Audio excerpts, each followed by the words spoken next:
झुंझुनू के नेहरा पहाड़ कानू पीर पहाड़ के आसपास के करीब 4-5 वार्डों में क्या बिगड़ सकती है कानून व्यवस्था। आज कुछ भूमाफिया किस्म के लोगों ने सरकारी जमीन पर कब्जा करने का किया प्रयास। करीब 5 वार्डों के सैकड़ों लोग मौके पर हुए जमा और रुकवाई तारबंदी। वहीं हम आपको बता दें कि करीब 20 वर्षों से यहां पर सर्व समाज की होती है ईद की नमाज, जिस पर भी भूमाफिया कब्जा करने का कर रहे थे प्रयास। जानकारी के अनुसार आज झुंझुनू के नेहरा पहाड़ कानू पीर पहाड़ की तलहटी में करीब 5 वार्डों के सैकड़ों लोग जमा हो गए, जिनमें सर्व समाज के लोग मौजूद थे और उन्होंने वहां पर पहुंचकर एक लीजधारी जो करीब 2008 और 9 से बंद पड़ी लीज को अपने प्रभाव के जरिए वापस चालू कर उसके आसपास के क्षेत्र को समतल करवाने का प्रयास कर रहा बताया जा रहा था, मगर उसी के साथ साथ सरकारी जमीन पर भी कब्जा करने का और तारबंदी करने का प्रयास किया जा रहा था, जिसमें एक ईद का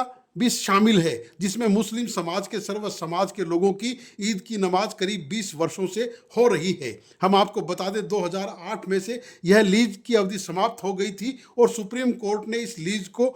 बंद करते हुए इस पर रोक लगा दी, क्योंकि यहाँ पर आसपास सैकड़ों नहीं बल्कि हजारों घरों की बस्तियां मौजूद है और लीज चालू होने से यहाँ पर प्रदूषण तो फैलेगा ही, साथ में घरों में दीवार में दरार पड़ने का और जान माल के नुकसान होने का खतरा भी बना रहता है। मगर इन सभी बातों को नज़रअंदाज कर भूमाफिया किस्म के लोग इस पर अपनी नज़र गड़ाए हुए थे और वापस लीज चालू करके यहाँ सरकारी ज़मीन पर भी कब्जा करने का प्रयास किया जा रहा था। ये जो आप देख रहे हैं ये एक खसरे की ज़मीन है जो एक लीजधारी के नाम है, जो अपना खसरे की ज़मीन को समतल करवा रहा था और इसके साथ ही सरकारी ज़मीन पर भी ये जो आपको हम दिखा रहे हैं ये तारबंदी कर रहा था ताकि इस पर भी कब्जा किया जा सके। हम आपको बता दें इसी के पास वो जगह भी मौजूद है जहां पर 20 वर्षों से सर्व समाज की ईद की नमाज भी अदा की जा रही थी। वहां के करीब 5 वार्डों के लोगों में आक्रोश है। झुंझुनू सांसद से भी बात की गई है और उन्होंने आंदोलन तक की चेतावनी भी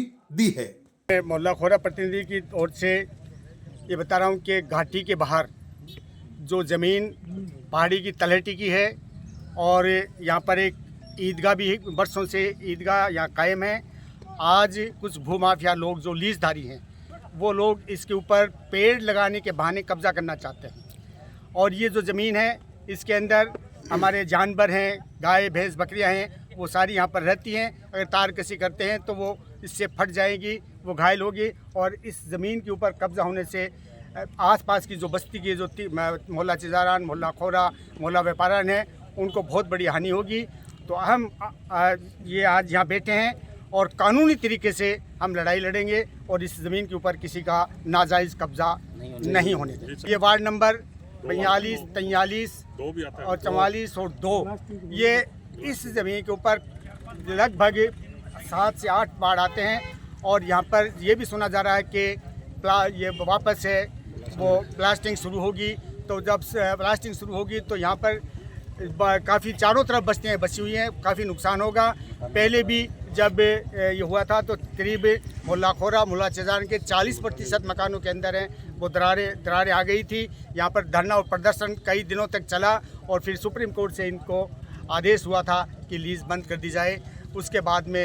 इन्होंने क्या किया है, कैसे किया है, ये फिर ये ट्राई कर रहे हैं। तो हम प्रशासन से भी निवेदन करते हैं और सबसे अंदर के कानूनी कार्रवाई कर इसे बंद किया जाए ताकि किसी तरह का कोई उपद्रव और किसी तरह का कोई झगड़ा न हो, ये मेरी विनती है।